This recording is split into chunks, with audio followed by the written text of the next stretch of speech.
नमस्कार, मैं हूं सोनिया। बहुत आप देख रहे हैं न्यूज टुडे इंडिया लाइव तस्वीरें। इस वक्त आप न्यूज टुडे इंडिया पर देख रहे हैं नीलोखेड़ी से, और हमारे साथ बीजेपी के वरिष्ठ नेता अमरनाथ चौधरी जी मौजूद है। कल चुनाव डिक्लेयर हो चुके हैं, 1 अक्टूबर में होने हैं विधानसभा के चुनाव। आइए, बीजेपी सत्ता में है, 14 में भी सत्ता में आई, 19 में भी आई, क्या तीसरी पारी फिर ऐसा कोई काम करके दिखाएगी कि लोगों को अट्रैक्ट कर पाएगी, तो लुभावने सिर्फ सपने ही दिखाएगी? वो तो अब जानने की कोशिश करेंगे क्या कुछ है। आइए जुड़ते हैं और बहुत कुछ खास बातें हम पूछेंगे कि बीजेपी ही कैसे आ रही है, कौन से कामों के आधार पर आ रही है, जनता बीजेपी को ही वोट क्यों दे। तो ये बहुत सारी बातें हम बातचीत करेंगे। तो अमरनाथ चौधरी जो वरिष्ठ नेता है बीजेपी के, सर बहुत बहुत स्वागत है आपका। सबसे पहले तो न्यूज टुडे की आपकी टीम का स्वागत है, आपका स्वागत है। मैं आपके चैनल के माध्यम से आपके दर्शकों को, आपके फॉलोअर्स को, मैं सबको नमस्कार करता हूं, प्रणाम करता हूं। आप सबका पुनः मैं स्वागत करता हूं। सर, आप काफी टाइम से बीजेपी में हैं, आपका राजनीतिक सफर पे थोड़ा प्रकाश डालेंगे, क्योंकि जब भी कोई मैदान में टिकटार्थी आता है तो उसके राजनीतिक सफर के बारे में जानने की चाह रहती है कि किनका राजनीतिक सफर कहाँ से शुरू हुआ। मैं एबीवीपी से मैंने स्टार्ट किया था काम करना, और उसके पश्चात 1994 में गाँव का सरपंच। 1994 में? हाँ, 1994 में ब्लॉक समिति मेंबर बना मैं। ओके। पहली बार पंचायती राज एक्ट लागू हुआ तो मैं उसमें ब्लॉक समिति मेंबर चुना गया, और मेरी भाभी उस समय सरपंच बनी। तो तब से लेकर मैं भारतीय जनता पार्टी कार्यकर्ता हूँ, और तब से लेकर आज तक भारतीय जनता पार्टी में आस्था जुड़ी है। विभिन्न पदों पर मैं मोर्चा, मंडल में, मोर्चा में, और जिला में, बीजेपी में, और अब भी मैं चौथी बार अनुसूचित जाति मोर्चे का, प्रदेश का एससी मोर्चे का महामंत्री हूँ। और 2015 में संगठन ने का मेरे ऊपर एहसान रहा है, और माने उस समय जो मुख्यमंत्री थे श्री मनोहर लाल जी, उन्होंने मेरे में विश्वास जताते हुए 2015 में मुझे हरियाणा कर्मचारी चयन आयोग का सदस्य बनाया था। एसएससी का मेंबर बनाया? हाँ, हरियाणा कर्मचारी चयन का मेंबर 2015 में बनाया। और जो उनके दृढ़ निश्चय था मनोहर लाल जी का, उनकी एक सोच थी। मेरा सवाल है सर, आप एसएससी के मेंबर रहे 6 साल, तो ये होता है कि जो भी एसएससी का मेंबर बनता है या एचपीएससी का मेंबर बनता है, तो मतलब कहीं ना कहीं ये बात ही आती है, मैं आपको ब्लेम नहीं करी, यू डोंट माइंड, कि पैसे लेके काम होता है, ये लोगों के आरोप है, मेरा नहीं है। इस पर आपकी क्या टिप्पणी है? मनोहर लाल जी के दृढ़ निश्चय था।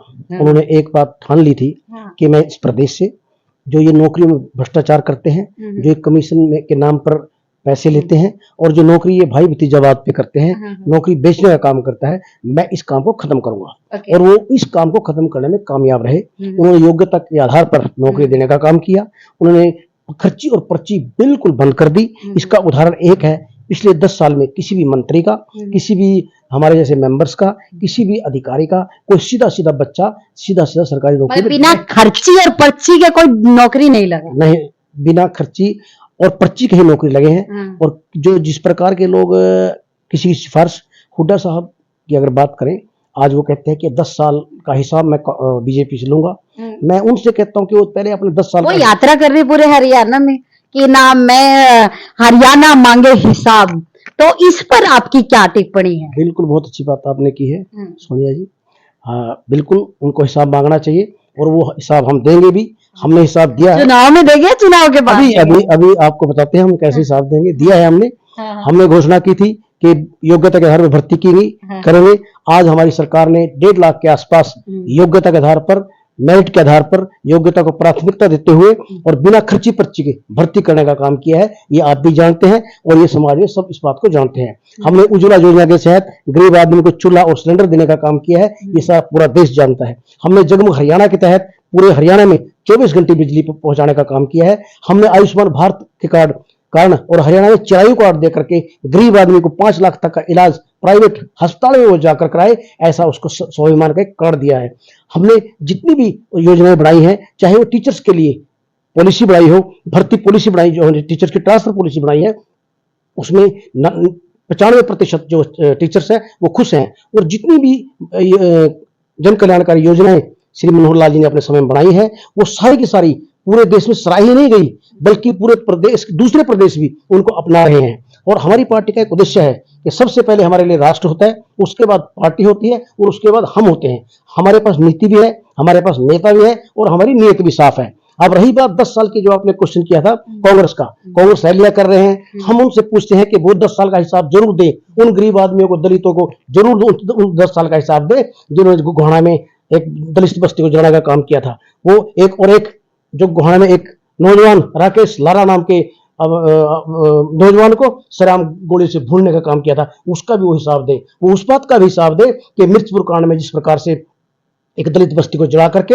हजारों की संख्या में एक अपंग बेटी को और उसके बीमार बाप को जला करके मार दिया गया था, और आज तक वो विस्थापित रहे। बीजेपी की सरकार आई, उनको प्लाट दिए गए, उनकी बस्ती बनाई गई, उनके लिए सारी सुविधाएं उपलब्ध कराई। वो उन उस बात का भी हिसाब दे कि जब वो नौकरी की बात करते थे, नौकरी देने की बात करते थे, तो मैडम आशा हुड्डा की पर्ची आती थी, खुद दीपेंद्र हुड्डा की पर्ची आती थी, और बड़े हुड्डा साहब की पर्ची आती थी, भूपेंद्र सिंह हुड्डा की पर्ची आती थी, और उनके एक ओएसडी बैठते थे जिनकी पर्ची पे नौकरी लगती थी। कमीशन में सिर्फ, जो आपने बात कही है, कमीशन में सिर्फ पैसे लेने देने की बात करके लोगों को, नहीं, लोगों का आरोप रहता है कि बिना वहां पैसे अप्रोच के काम नहीं होता। मेरा आपसे पर्सनली सवाल नहीं था, ये जनता का होता है कि बिना पैसे काम नहीं होते। बिल्कुल बिल्कुल नहीं होते थे, कांग्रेस के राज में बिल्कुल नहीं होते थे।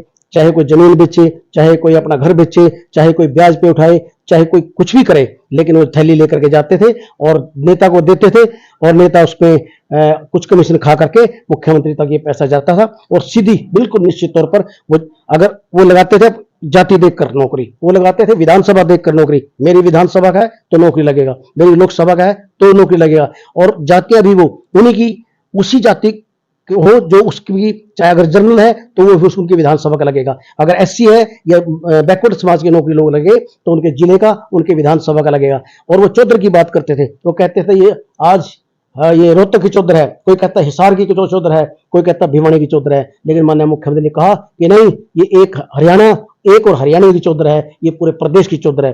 तो जो आप बात कर रहे थे, बिल्कुल आपकी बात सत्य है। मनोहर लाल जी ने इस पर चोट की, और आज प्रदेश में गरीब का बच्चा, मजदूर का बच्चा, किसान का बच्चा सरेआम नौकरी लग रहा है, और युवाओं में विश्वास बढ़ा है सरकार के प्रति, सिस्टम के प्रति, कि नहीं, अगर मैं पढ़ूंगा, मैं कोचिंग लूंगा और मेहनत करूंगा तो निश्चित तौर पर नौकरी मिलेगी। तो इन सब का हिसाब जो आने वाले चुनाव में उनसे जनता मांगेगी, और जनता ये हिसाब भी मांगेगी कि किस प्रकार से हम लाइन में खड़े होकर के सिलेंडर की बुकिंग कराने के लिए सारा दिन में हमें एक पर्ची मिलती थी, और उस पर्ची के बाद हमें बताया जाता था कि आप परसों आकर के गैस का सिलेंडर ले जाना। और जनता ये भी हिसाब मांगेगी कि जब बिल भरने के लिए जाते थे और पैसे कराने के लिए भी हमें लंबी लंबी कतारों और लाइनों में खड़े होना चाहिए, सारी चीजों का हिसाब जनता मांगेगी। उन्होंने जब पेंशन शुरू की, बुढ़ापा पेंशन और दिव्यांग पेंशन की अगर बात करें, उन्होंने 2000 से लेकर के 2014 तक सिर्फ 10 सालों में 400 से लेकर 1000 तक पेंशन में बढ़ाई, और वो भी 1000 भी हमने देनी स्टार्ट की, हमें दी, हम जो वो जाते 1000 कर गए,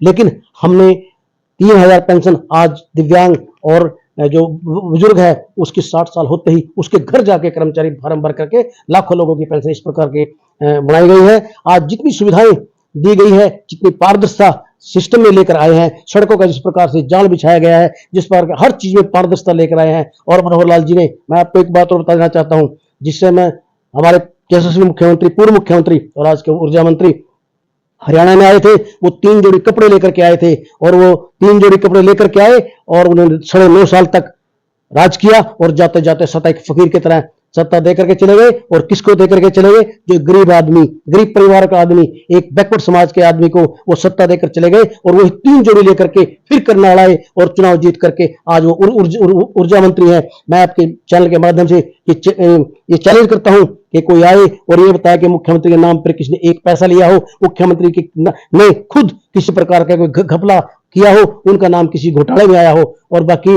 रही बात कांग्रेस के जो हिसाब मांगने की बात करते हैं, अगर हुड्डा साहब से पूछा जाए तो आपके बाद मुख्यमंत्री कौन बनेगा, वो कहता है जब तक जिंदा हूं मैं मुख्यमंत्री बनूंगा, नहीं तो मेरा बेटा बनेगा, और अगर यही काबिल नहीं है, जो कि वो है नहीं, तो मेरी पत्नी बनेगी, मेरी पत्नी नहीं बनेगी तो मेरा भतीजा बनेगा, नहीं हम नहीं बनेगा तो मेरी जात का, बिरादरी का कोई और बन जाए, लेकिन कोई सैलजा या कोई और दलित या कोई बैकवर्ड। सैलजा का नाम लिया, मैं ये बात आपसे पूछना चाहूंगी, आपने सैलजा का नाम लिया, ऐसा क्यों सर? देखिए, जिस प्रकार से कांग्रेस ने झूठ बोल करके पिछले चुनाव में उसको ही बोला कि हम मुख्यमंत्री बनाएंगे, नहीं, कि भारतीय जनता पार्टी की सरकार आ गई, ये संविधान बदल देंगे, और ये आरोप लगा है बीजेपी पे कि ये आएंगे तो सत्ता में संविधान बदलेंगे और संविधान के साथ ये छेड़छाड़ करेंगे, ऐसा आरोप लगा है। ऐसा आरोप लगाया गया है कि संविधान बदलेंगे, ये दलितों उनके खिलाफ है, लेकिन जितना अगर संविधान को बदलने का काम किया इमरजेंसी में, वो काला दिन सबको याद है, संविधान का बदलने का काम श्रीमती इंदिरा गांधी जी ने किया था। संविधान को अब जब प्रधानमंत्री जी ने शपथ ली तो संविधान को अपने माथे से लगाकर उसको नमस्कार करके हाथ में लेकर के उन्होंने तीसरी बार इस देश की कमान संभालने का काम किया है।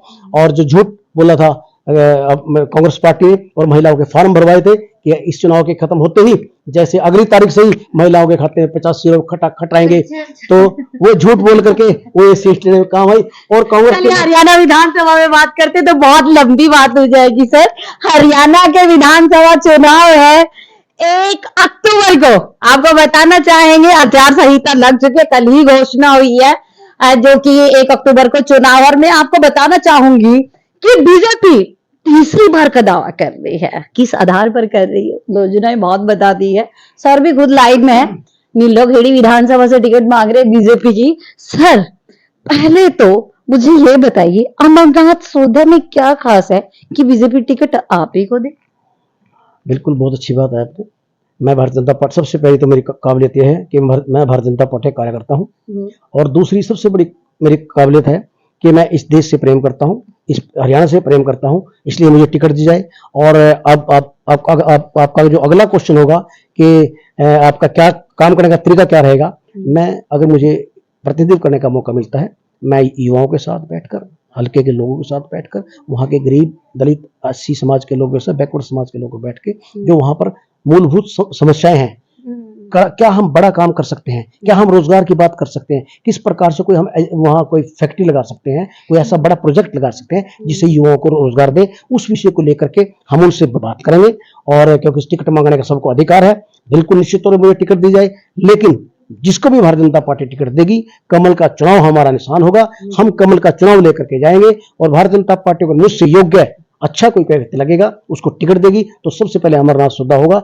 बल्कि प्रदेश महामंत्री एससी मोर्चा होने के नाते नीलोखेड़ी में ही नहीं, आप एससी मोर्चा के महासचिव हैं, प्रदेश महासचिव है, और आप एसएससी के बोर्ड के मेंबर भी रहे हो। हालांकि नेता हर बिरादरी का, हर जात का होता है स्पेसिफिक। आपने दलितों के लिए क्या कुछ खास किया?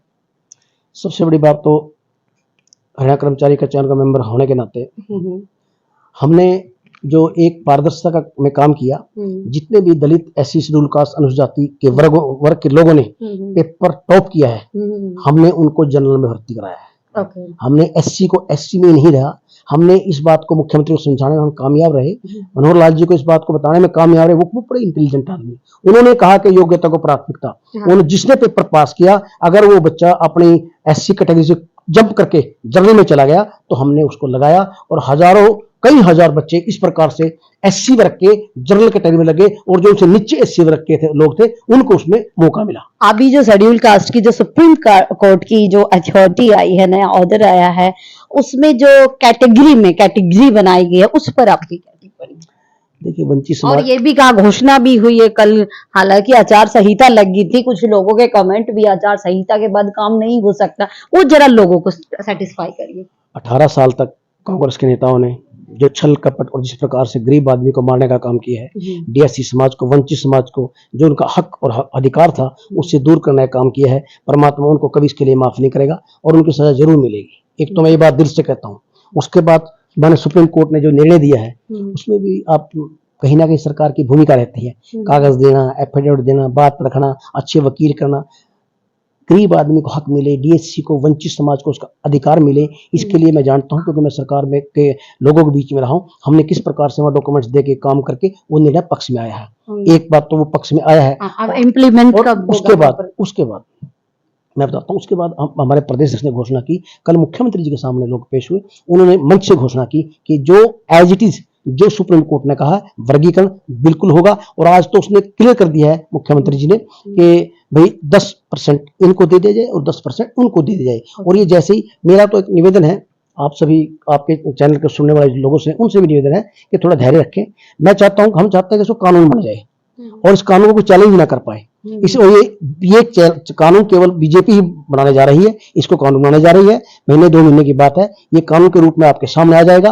और निश्चित तौर पे इसको कोई, जिस प्रकार से पंजाब में क्या था, उन्होंने विधानसभा में पास करा लिया था, और ये 18 साल जो हमारे बीच में गए ना, अगर कांग्रेस में चाहती तो इसको विधानसभा में पास कराकर, जिस प्रकार से पंजाब के लोग इसका वर्गीकरण का लाभ उठा रहे हैं, ये डीएससी और वंचित समाज हरियाणा में भी इसका लाभ उठा रहा होता, तो ये सारा का सारा जो पाप है कांग्रेस ने किया है, उस प्रकार कांग्रेस हमेशा पाप करते आई है। बाबा साहब के साथ उन्होंने किया, बाबा साहब के जब वो बाबा साहब जहां पर उनका देहांत हुआ, उनके सामान को उठाकर बाहर फेंक दिया गया, उनके पीए ने वो सामान रखा, बीजेपी में उसने जगह खरीद दी, उसका स्मारक बनाया, जहां उनके देहांत हुआ था वहां स्मारक बनाया, जहां जन्म हुआ था वहां स्मारक बनाया, जहां पढ़ाई, ये पंचतीर्थ बाबा साहब के बनाने का काम किया है।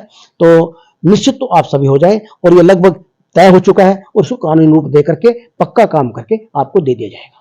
नीलोखेड़ी विधानसभा के आम वोटर, आम जनता, आम दर्शक और हरियाणा की जनता को क्या अपील करना चाहेंगे? मेरा हरियाणा की जनता से निवेदन है कि जिस प्रकार से पूर्व मुख्यमंत्री मनोहर लाल जी ने और हमारे युवा आपके बैकवर्ड सेल के, आपके बीच के गांव के किसान के बेटे ने आपकी सेवा में लगे हुए हैं, और जो योजनाएं बनाई गई हैं निश्चित तौर पर वो, अगर किसान की बात करूं तो कितनी योजना किसानों के लिए बनाई गई है। भावांतर भरपाई योजना हो, किसान सम्मान निधि हो, और 24 की 24 फसल, जितनी की जितनी फसलें हरियाणा में होती है, हमने सबको एमएसपी पे खरीदने का ऐलान कर दिया है। बिल्कुल आपके किसानों के हक की बात है। 24 घंटे आपको बिजली दी जा रही है। गरीब के जो हेल्थ कार्ड है, जितनी भी स्कीम्स आपके सामने है, सब जानते हैं, ये भाषण देने की जरूरत नहीं है। उन सबको देखते हुए जो ये विकास की दौड़ जो चल रहा है, इसको आगे बढ़ाने के लिए मेरा सबसे हाथ जोड़कर निवेदन है कि आने वाले समय में भारतीय जनता पार्टी का जो भी प्रत्याशी कमल का चुनाव लेकर के आए, उसको जिता करके आप चंडीगढ़ भेजें। और माननीय नायब सैनी जी, जो हमारे बहुत ही ओजस्वी और यशस्वी और मेहनती मुख्यमंत्री है, उनको इस प्रदेश में तीसरी बार मुख्यमंत्री बनाने का काम करें। और भारतीय जनता पार्टी सिर्फ देश के लिए सोचती है सबसे पहले, उसके बाद पार्टी का काम करती है, और उसके बाद खुद के लिए। तो इसलिए देश हित को ध्यान में रखते हुए, जिस प्रकार तीसरी बार आपने मोदी साहब को केंद्र का प्रधानमंत्री बनाया है, केंद्र में प्रधानमंत्री बनाया, उसी प्रकार से आप नायब सैनी जी को मुख्यमंत्री बनाएं, और कमल के फूल को खिला करके आप कृतार्थ करें। आपका बहुत बहुत धन्यवाद। ये थे अमरनाथ सोदा जी, जिन्होंने बड़ी बेबाकी से हमसे बातचीत करी। देखिए, तो 1 अक्टूबर को चुनाव है और 4 अक्टूबर को आना है रिजल्ट। ये तो समय ही बताएगा किसकी होगी हरियाणा में सरकार। जुड़े रहे, बने रहे। वीडियो जर्नलिस्ट विजय के साथ सोनिया, बहुत न्यूज़ टुडे इंडिया।